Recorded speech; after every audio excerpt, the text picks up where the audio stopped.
Hi friends, అందరికీ నమస్తే. Doctor మూర్తి plant వరల్డ్‌కి స్వాగతం.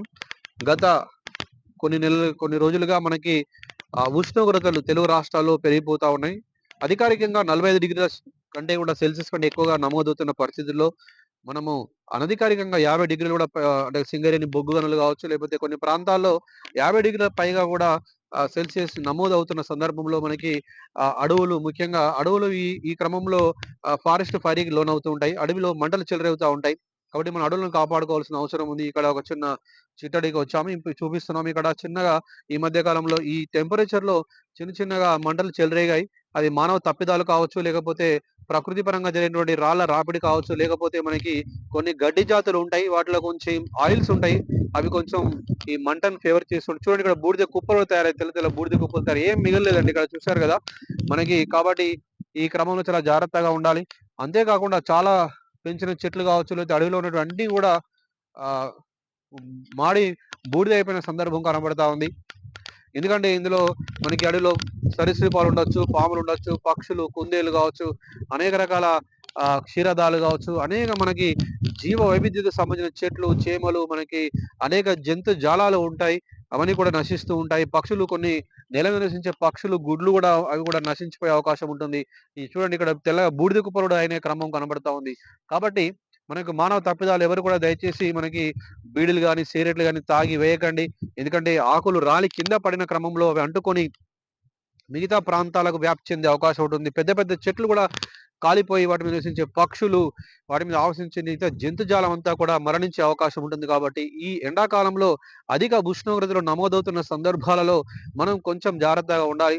ప్రకృతి పరంగా వచ్చేటటువంటి ఫారెస్ట్ ఫైర్‌ని మనం కొంచెం కంట్రోల్ చేయవచ్చు. మానవ తప్పిదాలను మనం పూర్తిగా అరికట్టవచ్చు. మానవ తప్పిదాలైన మనం జాగ్రత్తగా ఎక్కడ గూడా మంటలు పెట్టకండి. వంటల కోసం గానీ, లేకపోతే అడవి జంతువులను వేటాడడం కోసం కానీ ఎటువంటివి చేయకండి. దయచేసి చూడండి ఎట్లా జరిగింది చూడండి. మొత్తం ఏమి కూడా మిగలలేదు. పచ్చదనం కనీసం మిగలలేదు. పెద్ద పెద్ద చెట్లు కూడా మాడి మసైపోయిన ఆహ్, ఆ పరిస్థితి కనబడతా ఉంది ఇక్కడ ఈ అడవిలో. కాబట్టి అంతేకాకుండా ఈ మధ్య కాలంలో ఇదొక తప్పిదంతో పాటు మనకి శాస్త్రపరంగా చూసినట్లయితే ఇన్వేజివ్ స్పీషీస్ అంటే కొన్ని వీడ్స్ వస్తూ ఉంటాయి. హిప్టిస్ కావచ్చు, లేకపోతే ఇంకా అడవి తులసి అంటాము, లేకపోతే ఇంకా రకరకాల మనకి అవి వస్తూ ఉంటాయి. అది పెద్ద సబ్జెక్ట్ అండి. ఈ అడవి ప్రాంతాల్లో ఎక్కువగా వీడ్స్ వస్తున్న హిప్టిస్ కావచ్చు, లాంటానా కెమెరా అని, ఇంకా ఆల్టర్నేతర స్పీషీస్ కొన్నున్నాయి. ఇవన్నీ కూడా మనకి విదేశీ మొక్కలు. వాటిలో ముఖ్యంగా చూసుకున్నట్లయితే లాంటానా కెమెరాలో కొంచెము అయి తొందరగా అంటుకునే స్వభావం ఉంటుంది. ఈ హిప్టిస్ సావలెన్స్ అది తులసి కుటుంబానికి చెందినటువంటిది. అది కొంచెం అంటుకున్నట్లయితే అందులోని ఆయిల్స్ ఉంటాయి. Volatile oils. అవి మంటని ఇంకా ఎక్కువగా దిగునీకృతం చేస్తాయి. మంట ఇంకా పెరగడానికి ఎక్కువగా దోహదం చేస్తుంటాయి. కాబట్టి ఫారెస్ట్ డిపార్ట్‌మెంట్‌లు కావచ్చు, లేకపోతే శాస్త్రవేత్తలు కావచ్చు, లేకపోతే బయాలజీ ప్రొఫెసర్స్ కావచ్చు, వృక్ష శాస్త్ర, జంతు శాస్త్ర సంబంధించినటువంటి పరిశోధకులు వీటి మీద దృష్టి పెట్టి, ఆ వీడ్స్‌ని మనం అడవుల్లో రాకుండా చేస్తే, ఈ ఫారెస్ట్ ఫైర్‌ని కూడా మనం అరికట్టొచ్చు. అంతేకాకుండా ఫారెస్ట్ లైన్స్ కూడా మనము అక్కడక్కడ ఫైర్ లైన్స్ అని పెడతా ఉంటారు. ఒక అడవి నుంచి ఒక అడవికి మనకు మంటలు అంటకుండా మధ్యలో లైన్స్ పెడతా ఉంటారు. అక్కడక్కడ మనం వీటిని చేసుకున్నట్లయితే మనము ఈ మంటలు ఇంకొక కంపార్ట్‌మెంట్ నుంచి ఇంకో కంపార్ట్‌మెంట్‌కి పోకుండా కాపాడుకోవచ్చు. ఈ రకంగా చూసినట్లయితే మనం కొన్ని జాగ్రత్తలు తీసుకున్నట్లయితే అడవి విధ్వంసాన్ని మనం కాపాడుకోవచ్చు. అది జరగకుండా కాపాడుకోవచ్చు. ఇలాంటివన్నీ మనం దృష్టి పెట్టాల్సిన అవసరం ఉంది. ఎండాకాలంలో మనం జాగ్రత్తలు తీసుకోవాలి. ఎండాకాలంలో మనం జాగ్రత్తలు తీసుకోవాలి. వడదెబ్బ తగలకుండా, అంతేకాకుండా ప్రకృతిని కూడా కాపాడాలి. చూడండి ఏ రకంగా మనకి ఆహ్, చూడండి మొత్తం నల్ల బొగ్గులా కనబడుతుంది. చాలా విధ్వంసం జరిగింది. అడవి మొత్తం గూడా ఏ రకంగా అయిందో మనకు కనబడతా ఉంది. చూడండి ఎట్లా తయారైందో, మొత్తం ఇవన్నీ గూడా నల్లటి బొగ్గులాగా మారిపోయి మధ్యలో అన్ని హిప్టీస్ అవన్నీ గూడా చూడండి. అదంతా గూడా హిప్టీస్ సావలెన్స్ అన్నమాట. చూడండి బ్లాక్ కలర్‌లో వచ్చేసింది మొత్తం, చూసారా? ఇది అడవి విధ్వంసం కేవలం ఈ మానవ తప్పిదాలు, ప్రకృతి యొక్క ఆహ్, మనకి విపరీతాల వల్ల జరుగుతూ ఉంటుంది. కానీ దీనివల్ల విధ్వంసం జరుగుతుంది. ఇక చూడండి చాలా పెద్ద పెద్ద చెట్లు కాలిపోయిన సందర్భం కనబడతా ఉంది. కాబట్టి మనం కొన్ని జాగ్రత్తలతోని మనం కాపాడుకుందాం.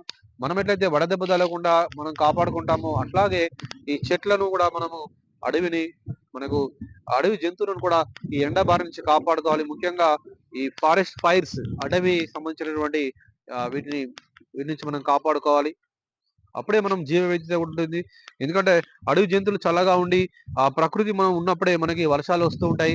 మనకి మనకి ఉపరితలం అంటే సాయిల్ ఫెర్టిలిటీ, భూమి యొక్క మనకి ఫెర్టిలిటీ కూడా మంచిగా ఉంటుంది. ఫల సాయం కూడా బావుంటుంది.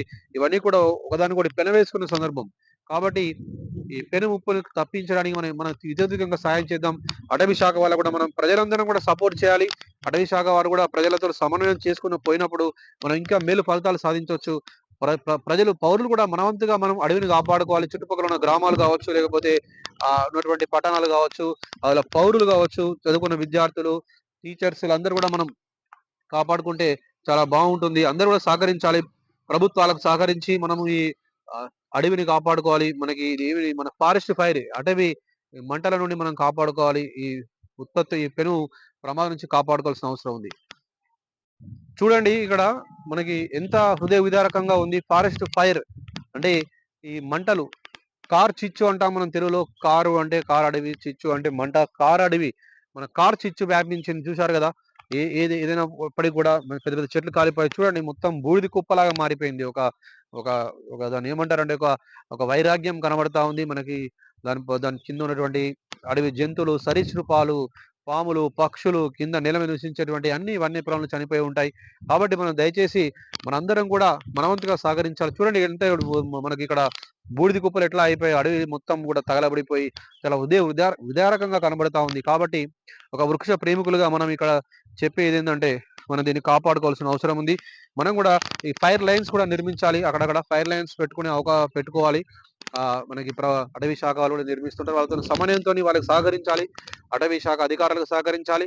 మరి మన చుట్టుపక్కల ఉన్నటువంటి గ్రామాల ప్రజలు గాని, అందులో చదువుకునే విద్యార్థులు, మనలాంటి టీచర్స్ గాని, లేకపోతే వృక్షశాస్త్ర ప్రేమికులు, వృక్షశాస్త్రవేత్తలు, అధ్యాపకులు అందరూ కూడా ఔత్సాహికులు అందరూ కూడా మనం అడవులను కాపాడుకోవాలి. అది మన బాధ్యత. రాజ్యాంగం ప్రసాదించినటువంటి మనకి మనకి విధులున్నాయి. ప్రాథమిక విధుల్లో కూడా భాగంగా మనం ప్రకృతి వనరులను కాపాడుకోవాలని చెప్తున్నారు కాబట్టి మనం కాపాడుకోవాలి. ప్రభుత్వాలకు సహకరించాలి.